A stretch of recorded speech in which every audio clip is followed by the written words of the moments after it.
Canada ने माना air India flight blast खालिस्तानियों ने किया था। 41 साल पहले आतंकी हमले में 329 लोगों की मौत हुई थी और यह हादसा नहीं था, यह एक आतंकवादी हमला था जो एयर इंडिया फ्लाइट पर 41 साल पहले हुआ था। इसमें ज़्यादातर भारतीय थे, मूल के रहने वाले थे और इसीलिए इस फ्लाइट को निशाना बनाया गया था। कनाडा ने पहली बार आधिकारिक तौर पर माना है कि 1985 में एयर इंडिया की फ़्लाइट 182 कनिष्क में हुए बम धमाके के पीछे कनाडा में मौजूद खालिस्तानी आतंकियों का हाथ था। So hello guys, welcome to my YouTube channel. आज हम बात करेंगे 1985 में एयर इंडिया प्लेन में वन बम विस्फोट से धमाके से 329 लोग मारे गए थे। उस टाइम पर तो ये नहीं कहा गया था कि आतंकवादी हमला है और कनाडा ने नहीं माना था, बट अब कनाडा ने ये माना है। तो भारत सरकार ने इस पर क्या एक्शन लिया, हम उस बारे में भी बात करेंगे और खालिस्तानी आतंकियों का इसके पीछे का इंटेंशन क्या था उसके बारे में जानेंगे। ऐसे आतंकवादियों का कोई इंटेंशन नहीं होता गाइस, बस उनके मन में कुछ चीज़ें भर दी जाती हैं बचपन से लेकर, तो भावनाओं में बहकर कदम उठाते हैं, इसीलिए ऐसी भावनाओं को कुचल देना चाहिए। कनाडा की खुफिया agency Canadian security intelligence services यानी शॉर्ट फॉर्म में CSIS ने इस घटना को जघन्य आतंकवादी काम बताया है, लेकिन आपने दोबारा ये ना हो इसके लिए क्या एक्शन लिया वो भी इम्पोर्टेंट है। 23 जून को इस घटना के 41 साल पूरे होने पर CSIS ने सोशल मीडिया पर श्रद्धांजलि दी। इस दौरान एजेंसी ने लिखा, यानी कि CSIS ने लिखा, आतंकवाद के पीड़ितों की राष्ट्रीय स्मृति दिवस पर हम एयर इंडिया फ्लाइट 182 के उन 329 लोगों को याद करते हैं जिन्होंने एक जघन्य आतंकवादी हमले में अपनी जान गंवाई। इस हादसे में विमान में सवार सभी 329 लोगों की मौत हो गई थी। मतलब सोचिए, आप फ्लाइट में बैठे अपने घर जा रहे हैं और तभी एक धमाका होता है और सारे लोग जलकर खाक हो जाते हैं। इनमें 268 कनाडाई नागरिक थे, जिनमें ज़्यादातर भारतीय मूल के थे। 24 लोग भारत के नागरिक थे, मतलब 329 में से 24 लोग भारत के थे। कनिष्क विमान का मलबा इकट्ठा किया गया और नेवल अथॉरिटी के जवानों ने इस मलबे की छानबीन की। प्रधानमंत्री मार्क कार्नी ने भी श्रद्धांजलि दी। 23 जून 1985 को एयर इंडिया की फ़्लाइट 182 कनिष्क मॉन्ट्रियल से लंदन होते हुए नई दिल्ली आ रही थी। लंदन के हीथ्रो एयरपोर्ट पहुंचने से करीब 45 मिनट पहले आयरलैंड के तट के पास अटलांटिक महासागर के ऊपर विमान में ज़ोरदार विस्फोट हुआ और विमान हवा में ही टूटकर समुद्र में गिर गया और इसमें सवार सभी लोगों की मौत हो गई। तो आखिर इस घटना के बाद सरकार ने क्या एक्शन लिया और किन लोगों ने ये ब्लास्ट किया था, उसके बारे में कनाडा की सरकार ने, इंडिया की सरकार ने क्या एक्शन लिए वो मैटर करता है। कनाडा के प्रधानमंत्री मार्क कार्नी ने भी इस घटना को देश के इतिहास की सबसे घातक आतंकी हमला बताया। तो आपने उस हमले के बदले में क्या जवाब दिया वो भी तो मैटर करता है। उन्होंने कहा था, 41 साल पहले एयर इंडिया फ्लाइट 182 बम धमाके में 329 निर्दोष लोगों की जान गई थी, जिनमें 268 कनाडाई नागरिक थे, कनाडा के नागरिक थे। यह आज भी कनाडा के इतिहास का सबसे बड़ा आतंकी हमला है। कनाडा हर तरह के हिंसक आतंकवाद के खिलाफ खड़ा है। अच्छा, जांच में सामने आया कि विस्फोटक एक सूटकेस में छिपाकर विमान के चेक इन बैगेज में रखा गया था। यह सूटकेस जिस यात्री के नाम से चेक इन हुआ था वह खुद विमान में सवार ही नहीं हुआ। कनाडाई जांच एजेंसियों ने निष्कर्ष निकाला कि यह हमला 1984 में हुए ऑपरेशन ब्लू स्टार के जवाब में किया गया था। ऑपरेशन ब्लू स्टार के दौरान भारतीय सेना ने, जिनको नहीं पता है उनके लिए, भारतीय सेना ने अमृतसर के स्वर्ण मंदिर परिसर में छिपे आतंकियों के खिलाफ अभियान चलाया था। जांच के मुताबिक इसी के प्रतिरोध में सिख अलगाववादियों ने एयर इंडिया विमान को निशाना बनाया। एयर इंडिया फ्लाइट 182 पर हुआ हमला आज भी किसी यात्री विमान पर हुआ दुनिया का सबसे घातक बम धमाका माना जाता है, जिसमें सारे लोग मारे गए थे। हालांकि 2001 में 9/11 हमलों के बाद यह घटना वैश्विक स्तर पर कुछ हद तक चर्चा से बाहर हो गई, लेकिन कनाडा और भारत और आयरलैंड इसे आज भी नहीं भुलाया।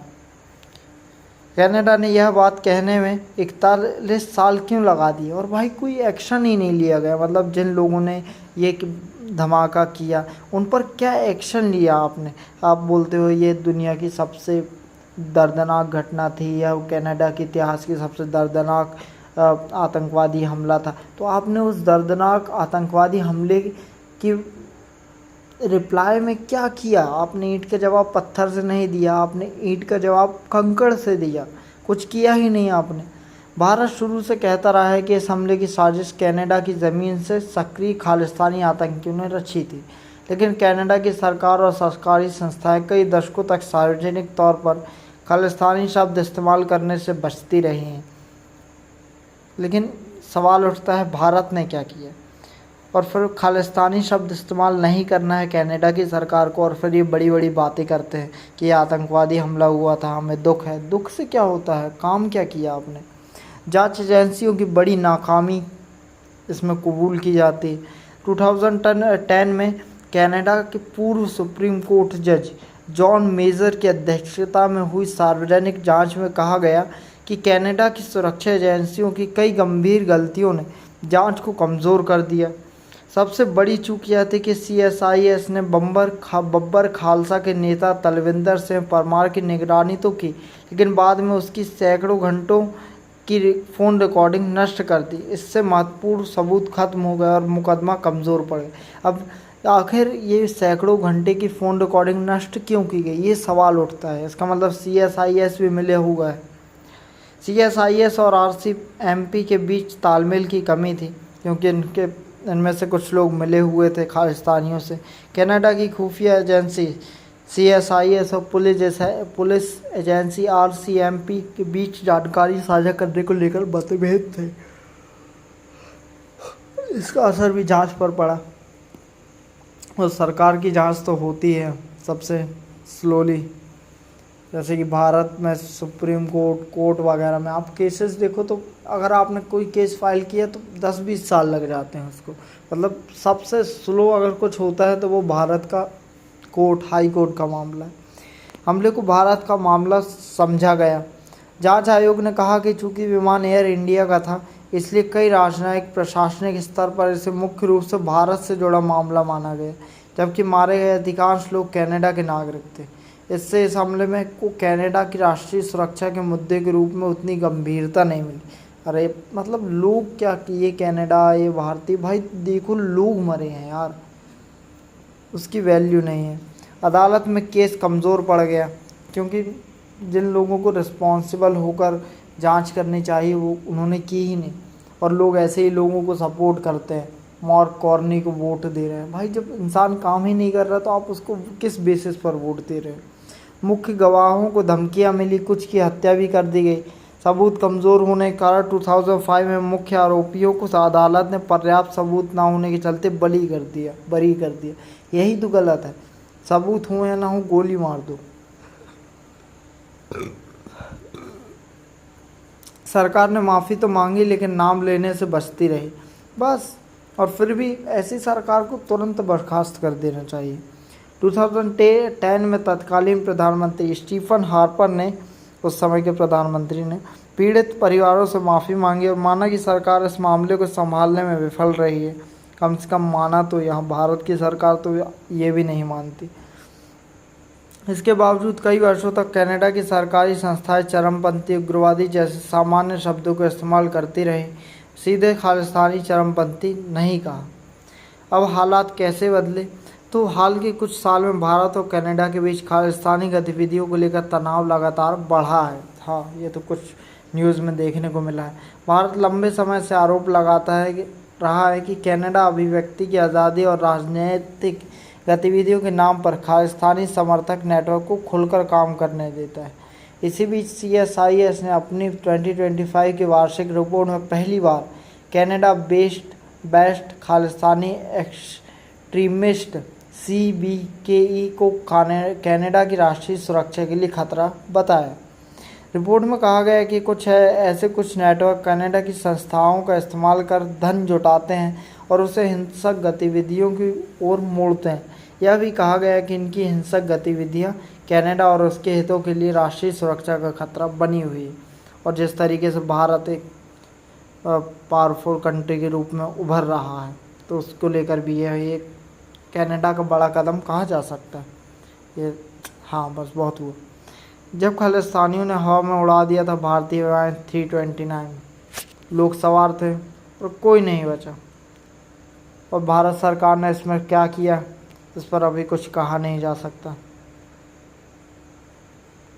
ऐसे बंदे के नाम पर सूटकेस था जो फ्लाइट में चढ़ा ही नहीं, तो कैसे? और जब हर सामान चेक होकर फ्लाइट में जाता है तो बम आखिर कैसे पहुंचा?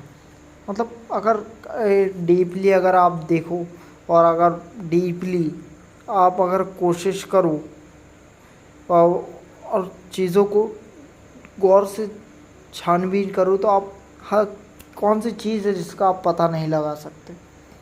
So thank you so much guys watching my video. ऐसे ही वीडियो के लिए मेरे साथ जुड़े रहिए। मेरा नाम है Raju Chaudhary. Thank you so much.